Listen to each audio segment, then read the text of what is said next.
Yeah, so I actually didn't go snowboarding the 2 weeks after my last video, so I haven't gone every weekend. That kind of sucks. I did go on Friday. I went night skiing to Powder Mountain. Didn't film anything because I thought, oh, it's night, it's too dark. And then I got home and realized GoPro Hero 7 has low light mode, so it probably could have filmed stuff. I didn't. I will next time. But this week, I'm doing a how-to wax your snowboard video. So let's get into that. Hope you guys learned something. Hope you like it. Hello there. Hello there. Alright, so I'm going to show you guys how to wax a board. This board in particular has not been waxed in probably 3 or 4 years. I only rode it once, twice, maybe 3 times this season though, so it wasn't terrible, but it's very dry and in very much needable wax. So I'm going to show you guys how. So you're going to need a base cleaner and a rag to wipe it off with. I like microfibers, and then the base cleaner I'm using is just the base cleaner that comes with Demon Wax when you buy it, or a Demon Waxing kit. You're always going to need wax and iron. Again, I just get the Demon All-Weather Wax. It came with the kit I bought, and it worked every time, so I just keep buying it. And then you're going to need a scraper and a scouring pad, or just a Scotch-Brite pad on the back of sponges, or you can buy them individually. Those work. And then it's optional, but you don't need them. I have a brass brush, a nylon brush, and a horsehair brush. And so the brass brush is I use for when I clean the board before, and then after I use the scouring pad, I use the nylon and the horsehair, but you don't need those. I don't see many other people who use them. So I like to start off with the brass brush, and you go from tip to tail in long strokes.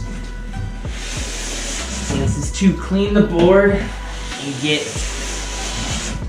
a lot of the dirt out and a lot of the old wax out. Again, you don't need to do this. You could just use the base cleaner, but I think this works better.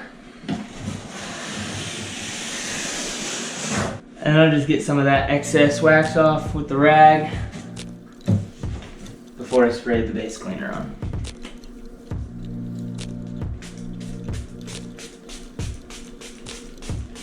But I like to put on more base cleaner rather than less. Worst case scenario is you put on too much and you get all the wax out, which is what you're trying to do. So, and then you let this sit for 5 minutes, come back to it, wipe it off, and then let it sit for 5 more minutes to evaporate. And then after the wax is sat for like a couple minutes, I'm gonna wipe it off. And then you just leave it for a little bit longer afterwards to make sure that all the liquid evaporates from the board. So now that the base is clean and stripped of all the old wax, you can put the new wax on. You're gonna want to put down either cardboard or towels on the floor before you do it, because if it drips off onto the floor, onto wood or vinyl, it's pretty hard to clean up, and then if it's on the carpet, it's almost impossible.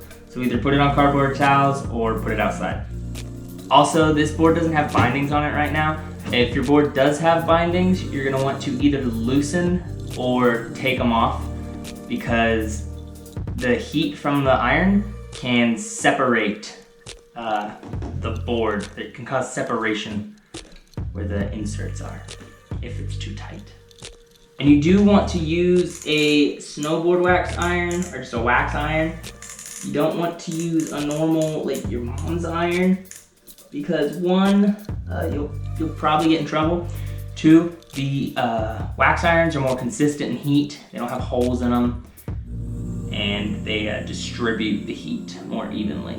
So I turn mine up to about somewhere between 248 degrees and 284 degrees Fahrenheit, 120 and 140 Celsius, just because that's the melting point of the wax that I use is in there.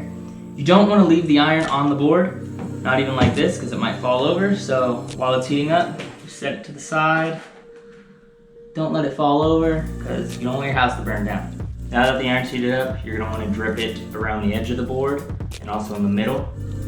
if the wax starts smoking, it's too hot. You don't want the wax to smoke. So you just want it to be able to drip. Just like that.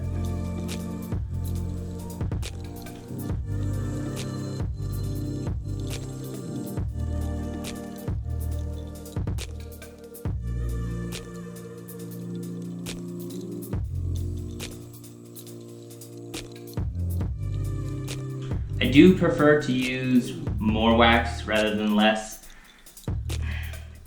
It wastes more than it should, but it makes sure that I can get it everywhere. If you really are running low on wax, I know some people, they'll heat it up and they'll scrape it like that.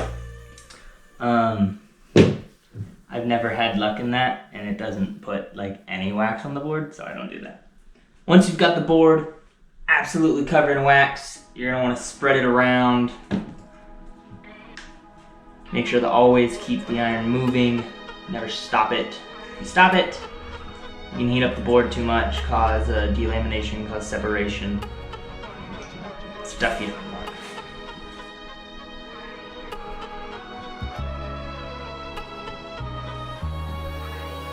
I wanna get you one more time. I really wanna cross the line. I do it all before I die. I wanna get it on tonight. I wanna get you one more time. I really wanna cross the line.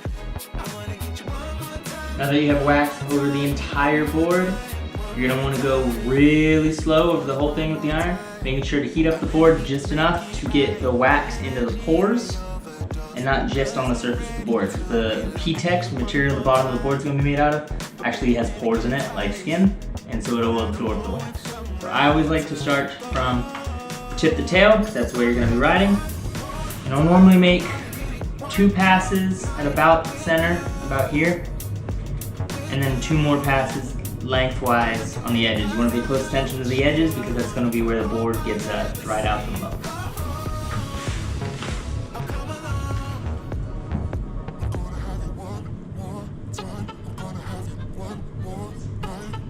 Get you one more time. I really wanna cross the line. I do it all before I die. I wanna get it on tonight.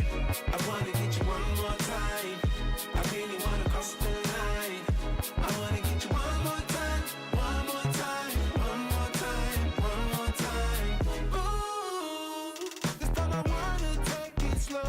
I don't need my phone. I know how to picture in my mind. Now we're done with the iron, so you're going to set it to the side, make sure it's turning up. Turn it off, unplug it. You don't want to burn down your house. The next step is to scrape it. So you're going to want to go outside unless you really want wax inside your house for some reason. And always tip to tail. I like to elevate the tip of the board and keep the tail on the ground. So if I'm at the mountain, I'll normally just put this up on the bed of my truck or on the trunk of a car if I'm driving the car. But at home, I just use this tote and a box to make sure that the board doesn't get scraped on the concrete. And then you're just going to want to make long strokes using your scraper from the tip all the way down to the tail, or about halfway.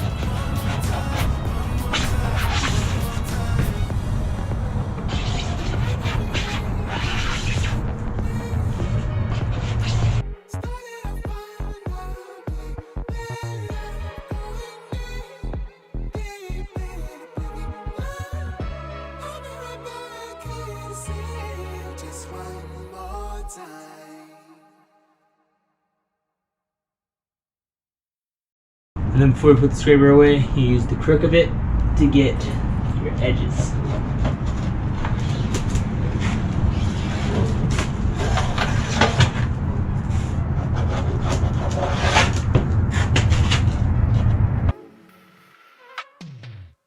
And then you use a scouring pad or Scotch-Brite pad, whatever you're using, and long strokes. Put as much pressure as you can. You go from tip to tail. Do a couple passes, trying to get the whole length of the board or width of the board. This is going to create channels and grooves for the snow to go through. Actually, the liquid to go through. So because you're actually gliding on a thin layer of water. And this will help you with speed. And if you don't have nylon and horsehair brushes, that's the last step. You just wipe it off with a microfiber, make sure you clean all the hot wax off the edges, and you're done. If you have a nylon and horsehair brush, you're gonna use those. You're gonna use the nylon brush first, same thing you did with the scouring pad. Use the nylon brush first because it's not as fine as the horsehair. But it's more fine than a scouring brush.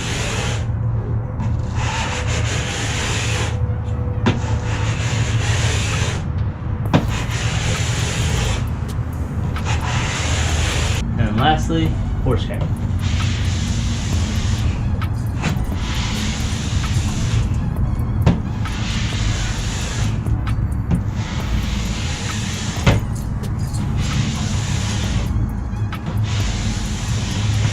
And then you're just going to clean all this dust off with a microfiber.